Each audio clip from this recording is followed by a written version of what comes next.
Hello বন্ধুরা, দেখো তোমাদের জন্য আবার একটা ছোট্ট মিনি ব্লগ নিয়ে চলে এসেছি। এইটা হচ্ছে কালকে বিকালের আমার শরীরটা একটু খারাপ হওয়ায় আমার মা আমার বাড়িতে এসছে। তো মা বাড়িতে থাকায় আমার কাজবাজগুলো একটু তাড়াতাড়ি হয়ে গেছে। কারণ পুচকেগুলো তাড়াতাড়ি খেয়ে ঘুমিয়ে পড়েছে এবং ঘুম থেকে উঠে কিন্তু বিকালবেলা ওরা বাড়ির সামনে খেলবে বলছিল। তো এক তো বিকালে প্রচণ্ড মশা থাকে, তারপরেও আমি আর মা বেরিয়েছিলাম পুচকে দুটোকে নিয়ে। বাড়িতে তো 5-6টা গাড়ি আছে, কিন্তু সেরমভাবে এখন আর চালানো হয় না, একমাত্র ওর বাবার ছুটির দিনেই চালানো হয়।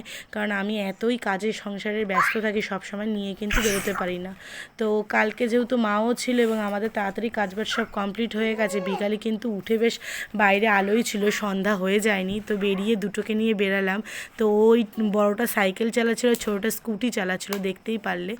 আর তখন আমি একটুখানি ওদের ভিডিও করার পর তোমাদেরকে গাছগুলো দেখালাম। দেখো আমার বাড়ির সামনে কিন্তু অনেকগুলো মানি প্ল্যান্ট রয়েছে, পেয়ারা গাছ রয়েছে, আর ওখানে ওই জবা ফুল গাছটায় কিন্তু অনেক কুড়ি হয়েছে, অনেক ফুল হয় প্রতিদিনই, খুব রেয়ার, একদিন দুদিন মাঝখানে হয়তো একটু কম হয়। আর ওই ছোট্ট গাছে অনেক ফুলই হয়।